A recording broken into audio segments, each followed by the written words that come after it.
അനശ്വരൻ നടൻ സുകുമാരനെ നമുക്കറിയാം. നമുക്ക് പൃഥ്വിരാജിൻ്റെയും ഇന്ദ്രജിത്തിൻ്റെയും അച്ഛനായിരുന്നു എന്ന രീതിയിൽ സുകുമാരനെ പരിചയപ്പെടുത്തേണ്ട കാര്യമില്ല. ധിക്കാരമുള്ള ശോഭമുള്ള ചെറുപ്പക്കാരൻ്റെ വേഷത്തിൽ മലയാള സിനിമയിൽ നിറഞ്ഞു നിന്ന നടനായിരുന്നു സുകുമാരൻ. നമുക്കറിയാം, അമ്പടി കള്ളി എന്ന് വിളിച്ച് അദ്ദേഹം മലയാള സിനിമയെ നടുക്കി ഒരു കാലത്ത്. മാത്രമല്ല എം എ ഇംഗ്ലീഷ് സാഹിത്യമൊക്കെ പഠിച്ച ആളായിരുന്നു അദ്ദേഹം. അധ്യാപകനായിട്ടാണ് അദ്ദേഹം ഇരിക്കുമ്പോഴാണ് സിനിമയിലേക്ക് വന്നത്. അത്രയും വിദ്യാഭ്യാസമൊക്കെ ഉള്ള നടന്മാർ അന്ന് വളരെ കുറവായിരുന്നു. 70കളുടെ തുടക്കത്തിലാണ് അദ്ദേഹം കാസർഗോഡ് ഗവൺമെൻറ് കോളേജിൽ ഇംഗ്ലീഷ് അധ്യാപകനായിരിക്കുന്ന സമയത്തെ കാര്യമാണ് ഞാൻ നിങ്ങളുടെ ശ്രദ്ധയിൽ കൊണ്ടുവരുന്നത്. സുകുമാരൻ പതിവ് പോലെ ഒരു ദിവസം ക്ലാസ് എടുക്കാനെത്തി. അപ്പോൾ ഒരു വിദ്യാർത്ഥി പറഞ്ഞു, സാറേ രാവിലെ ഞങ്ങൾ കൈ കാണിച്ചിട്ടൊരു വണ്ടി നിർത്താതെ പോയി, 12:30 ആ വണ്ടി തിരിച്ചു വരും, ഞങ്ങൾ ആ ബസ് ഒന്ന് തടയാൻ പോവാ. വിദ്യാർത്ഥി ഇത് പറഞ്ഞു. സുകുമാരൻ എന്ത് മറുപടി പറയുമെന്ന് അറിയാതെ എല്ലാവരും ഉത്കണ്ഠയോടെ സുകുമാരനെ നോക്കി. ആരും പ്രതീക്ഷിക്കാത്ത ഒരു മറുപടി വന്നു അധ്യാപകനിൽ നിന്ന്. പോയിട്ട് വാടാ, നിങ്ങളുടെ യാത്രാക്കാരുമല്ലേ, വേഗം പോയി പരിഹാരം ഉണ്ടാക്ക്. അന്ന് ആ കോളേജിലെ സുകുമാരൻ്റെ ശിഷ്യനും പിൽക്കാലത്ത് ബഷീർ ദ മാൻ എന്ന ഡോക്യുമെൻ്ററിക്ക് ദേശീയ പുരസ്കാരം ലഭിക്കുകയും ചെയ്ത പ്രശസ്ത ഡോക്യുമെൻ്ററി സംവിധായകൻ എം എ റഹ്മാനാണ് ഈ കഥ പങ്കുവച്ചത്.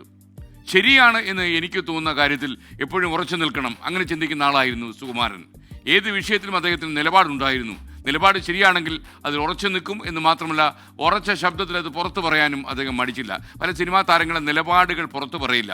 ഉള്ളിൽ ശോഭം കത്തുമ്പോഴും അവരതൊക്കെ അടക്കി പിടിക്കും. കാരണം കരിയർ തകർന്നാലോ എന്ന ഭയമാണ്. ഇത്രയും ഇൻസെക്യൂരിറ്റി അനുഭവിക്കുന്നൊരു ജനവിഭാഗത്തെ കാണാൻ വിഷമ കലാകാരന്മാർക്കിടയിൽ. അതാണ് പ്രത്യേകത എന്ന് പറയുന്നത്. പക്ഷേ സുകുമാരൻ അദ്ദേഹം അമ്മയ്ക്കെതിരെയും അതേപോലെ അദ്ദേഹത്തിൻ്റെ സിനിമാ പ്രവർത്തകരെ കുറിച്ചുമൊക്കെ അദ്ദേഹം പറഞ്ഞ അഭിപ്രായങ്ങൾ കൊണ്ട് എന്തുണ്ടായി എന്ന് ചോദിച്ചാൽ, സിനിമയിൽ ഒരു തിരസ്കാരത്തിൻ്റെ കാലം കൂടി അദ്ദേഹം അനുഭവിച്ചു.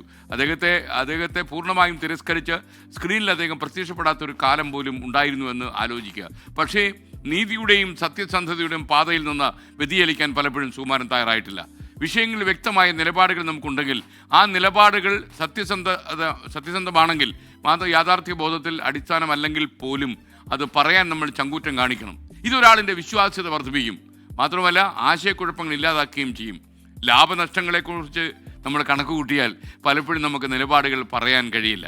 നിലപാട് പറഞ്ഞാൽ പുലിവാലി പിടിക്കും, തൽക്കാലത്തേക്ക് ചില അപകടങ്ങളൊക്കെ ഉണ്ടാകും. പക്ഷേ നിലപാട് സത്യസന്ധമാണെങ്കിൽ ആ നിലപാടിന് ആളെ കിട്ടും. കുറച്ച് താമസിക്കും, എന്നാലും കുഴപ്പമില്ല. സത്യസന്ധമായ നിലപാടുകൾ പുറത്തു പറയാൻ ധൈര്യം കാണിക്കട്ടെ നമ്മളെല്ലാവരും.